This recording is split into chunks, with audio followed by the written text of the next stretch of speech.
नमस्ते, good evening सभी को।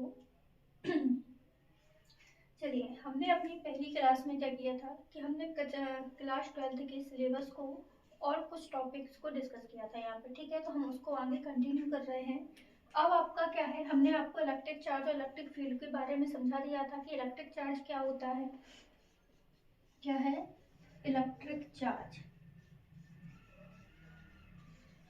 ठीक है, इलेक्ट्रिक चार्ज क्या है या वैद्युत आवेश क्या होता है कि किसी पदार्थ का वह गुण जिसके कारण वह क्या करता है, आकर्षण और प्रतिकर्षण, मतलब अट्रैक्शन है, रिपल्शन कर सकता है, तो वो आपका क्या कहलाता है, इलेक्ट्रिक चार्ज कहलाता है। और इसको हम डिनोट किससे करते हैं, क्यू से। क्यू इक्वल हमने क्या किया था, एन इंटू ई। ठीक है, और इसका मात्रक क्या था आपका, कूलाम, मतलब यूनिट क्या थी इसकी, कूलाम थी। ठीक है, आगे हमने इलेक्ट्रिक फील्ड को डिस्कस किया। किसको, इलेक्ट्रिक फील्ड, मतलब वैद्युत क्षेत्र। तो इलेक्ट्रिक फील्ड या वैद्युत क्षेत्र आपका क्या कहलाता है कि मतलब एक ऐसा एरिया या एक ऐसा फील्ड जहां तक हम क्या करते हैं, इस वैद्युत बल को, वैद्युत बल का मतलब है कि आपका जो इलेक्ट्रिक फोर्स होता है उसका अनुभव किया जाता है। किसका, इलेक्ट्रिक फोर्स का अनुभव करते हैं, वो हमारा क्या कहलाता है, वैद्युत क्षेत्र कहलाता है, इलेक्ट्रिक फील्ड कहलाता है। ठीक है, अब हम उसी के आगे बढ़ रहे हैं। क्या है अब आपका कूलाम्स लॉ। ठीक है, क्या है आपका कूलाम का नियम। ठीक, इंग्लिश में क्या कहते हैं इसको, कूलॉम्स लॉ।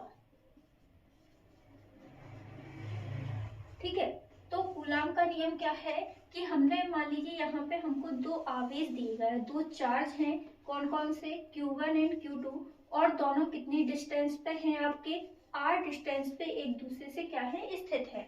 ठीक है, तब इन दोनों आवेशों के बीच, मतलब इन दोनों चार्ज के बीच जो लगने वाला आपका इलेक्ट्रिक फोर्स होगा, वैद्युत बल, वो किसके समानुपाती होता है, दोनों आवेशों के गुणनफल के समानुपाती तथा बीच की दूरी के वर्ग के विक्रमानुपाती होता है। ठीक है, लगने वाला कूलाम का नियम क्या है कि दो स्थिर बिंदु आवेशों के बीच लगने वाला वैद्युत बल दोनों आवेशों के गुणनफल के समानुपाती तथा बीच की दूरी के वर्ग के विक्रमानुपाती होता है। जब हम ये नियतांक चिन्ह हटाते हैं तो हमें यहाँ पे कांस्टेंट लेना होता है, और यहाँ पे हम कांस्टेंट क्या लेते हैं, 1/4πε0 कांस्टेंट लेते हैं। ठीक है, तो हमारा F इक्वल टू क्या हो जाएगा, 1/4πε0 into Q1 Q2 upon r square, where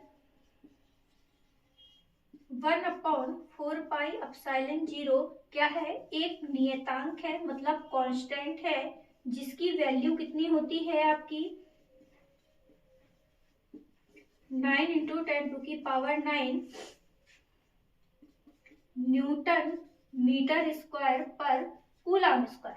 ठीक है, इस कांस्टेंट की क्या होती है, वैल्यू कितनी होती है, 9 इंटू 10⁹, और यूनिट कितनी होती है, न्यूटन मीटर स्क्वायर प्रति कूलाम स्क्वायर। ठीक है, फिर से हम एक बार इसको समझ ले, क्या है कि हमारा कूलाम्स लॉ क्या है कि दो स्थिर बिंदु आवेशों के बीच, मतलब दो आपके जो आपके क्या कहते हैं कांस्टेंट आवेश हैं, उन दोनों आवेशों के बीच जो लगने वाला आपका वैद्युत बल है, इलेक्ट्रिक फोर्स है, वो दोनों आवेशों के गुणनफल के कैसे होता है, डायरेक्टली प्रोपोर्शनल होता है, तथा बीच की दूरी के वर्ग के कहते हैं कैसे होता है, इनवर्सली प्रोपोर्शनल होता है। जब हम ये साइन हटाते हैं तो यहाँ पे कांस्टेंट लेते हैं, कांस्टेंट क्या लिया है हमने, 1/4πε0 लिया है। इस 4πε0 की वैल्यू कितनी होती है, 9 इंटू 10⁹, और यूनिट क्या होती है, न्यूटन मीटर स्क्वायर पर कूलाम स्क्वायर। अब देखो यहाँ पे कि हमने ये जो कांस्टेंट लिया है, इसमें एक हमारा और अगला साइन आ रहा है, कौन सा, एप्सिलॉन 0। ठीक है, हियर एप्सिलॉन 0 क्या कहलाती है आपकी, निर्वात की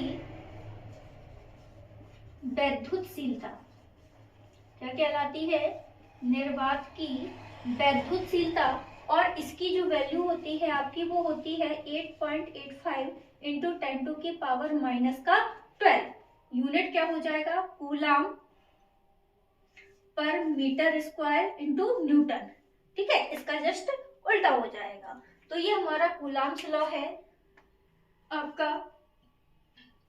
ठीक है, आगे हम अपने नेक्स्ट टॉपिक पे बढ़ते हैं।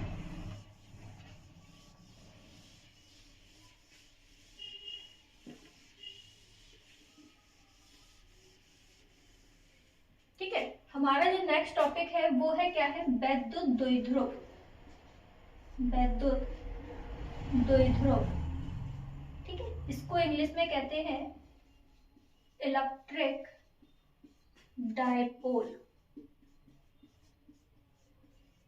ठीक है, तो इलेक्ट्रिक डायपोल क्या होता है, वैद्युत द्विध्रुव क्या कहलाता है, ये एक ऐसा सिस्टम है जहां पर दो बराबर लेकिन विपरीत आवेश, ठीक है, कैसा निकाय है आपका, दो बराबर लेकिन विपरीत निकाय, मतलब इसका जो मैग्नीट्यूड है वो सेम रहेगा पर लेकिन जो नेचर में है ये अपोजिट रहेंगे, मतलब एक पॉजिटिव और एक नेगेटिव होना चाहिए। और कितनी डिस्टेंस पे स्थित हुई है आपकी, एक निश्चित डिस्टेंस मतलब 12 दूरी पे क्या होते हैं, स्थित होते हैं। ठीक है, क्या है वैद्युत द्विध्रुव कि एक ऐसा निकाय जहां पर दो बराबर लेकिन विपरीत आवेश एक निश्चित दूरी पर स्थित होते हैं, ऐसा निकाय हमारा क्या कहलाता है, वैद्युत द्विध्रुव या इलेक्ट्रिक डायपोल कहलाता है। ठीक है,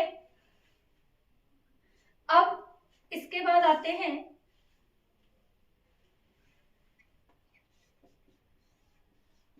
इलेक्ट्रिक डायपोल मोमेंट, मतलब वैद्युत द्विध्रुव आघूर्ण। वैद्युत द्विध्रुव आघूर्ण, ठीक, वैद्युत द्विध्रुव आघूर्ण या इलेक्ट्रिक डायपोल मोमेंट क्या कहलाता है आपका, कि ये जो आपका वैद्युत द्विध्रुव था, अब वैद्युत द्विध्रुव किसको कह रहे थे कि इसमें जो आवेश थे वो मैग्नीट्यूड में बराबर थे पर लेकिन अपोजिट नेचर के थे। ठीक है, तो आपका जो वैद्युत द्विध्रुव आघूर्ण मतलब इलेक्ट्रिक डायपोल मोमेंट जो होता है वो आवेश और उनके बीच की जो डिस्टेंस होती है उनके गुणनफल के बराबर होता है, मतलब चार्ज और डिस्टेंस के प्रोडक्ट के कैसे होता है, बराबर होता है। और इसकी जो यूनिट होती है वो कितनी होती है, कूलाम मीटर। कूलाम मीटर ये इसकी यूनिट होती है। ठीक है,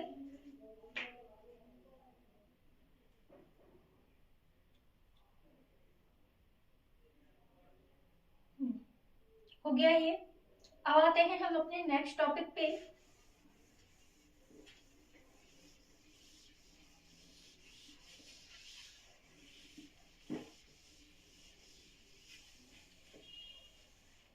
ठीक है, अगला टॉपिक है आपका कि वैद्युत द्विध्रुव के कारण, वैद्युत द्विध्रुव के कारण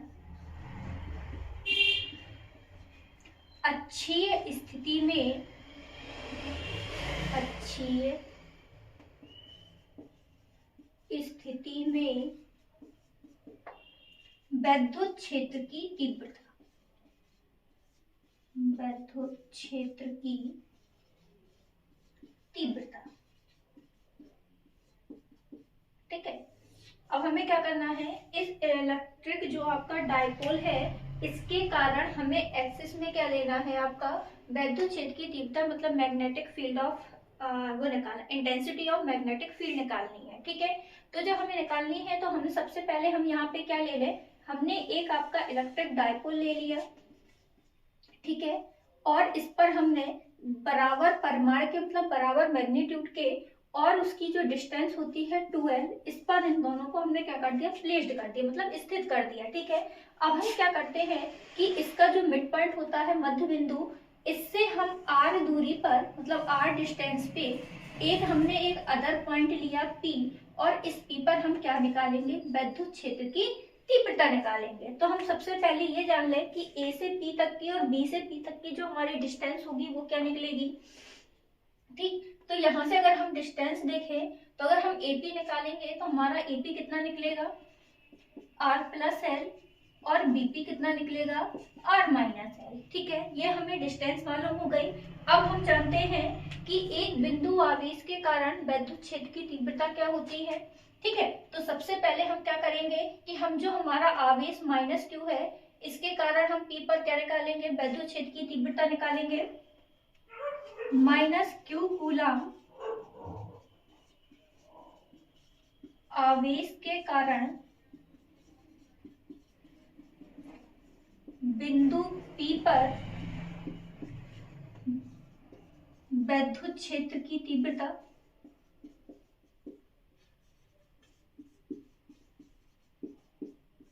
ठीक है, ये कितना हो जाएगा आपका 1/4πε0 क्यू अपॉन, अब माइनस है तो ये माइनस हो जाएगा, आर स्क्वायर होता है तो यहाँ पे हम क्या ले लेंगे, एपी का स्क्वायर मतलब आर प्लस एल का होल स्क्वायर।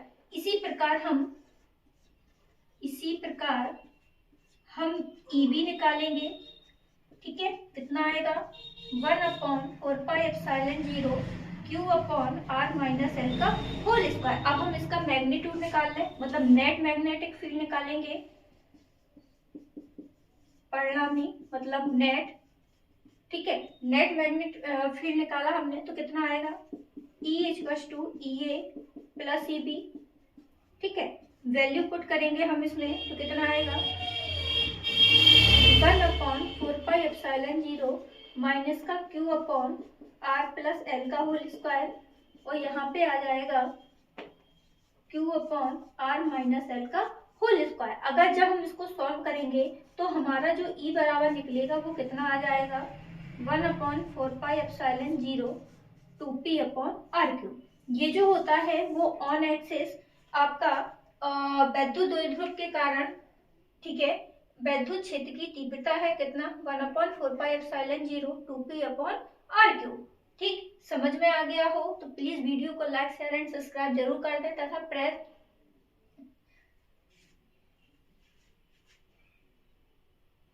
ठीक है, एंड बेल आइकन जो है उसे ऑन कर लीजिए ताकि आपको नोटिफिकेशन मिलता रहे। ठीक, सब लोग कर दीजिएगा लाइक शेयर एंड सब्सक्राइब। अगर आपको ये टॉपिक समझ में आया हो, अच्छा लगा हो तो सब लोग कर दीजिएगा लाइक।